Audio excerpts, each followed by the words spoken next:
Sadly, marami pa rin sa atin ang hindi umaamin na marami na ang wala sa katinuan sa atin. Kaya isipin po ninyo, ayaw natin ng mga politikong trapo, yung paulit-ulit na gano'n na lang.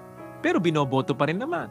Magagalit tayo masyado sa mga contractors. Okay lang, pero wag natin kakalimutan na kung walang backer ng mga politiko, hindi lalakas ang loob niya. Maniniwala tayo basta-basta sa mga politikong nagpapalitan ng bao nila. Sige nga, mag-aaway-away ba yan kung walang mga kanya-kanyang pinagtatakpan yan?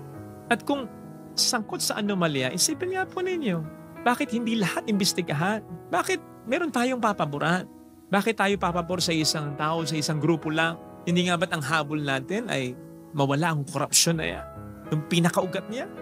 Walang mangyayari kung magkakampihan lang, grupo-grupo na naman.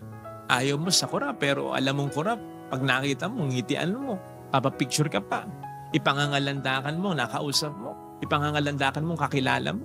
Kamag-anak mo, o kakilala lang ng kakilala mo.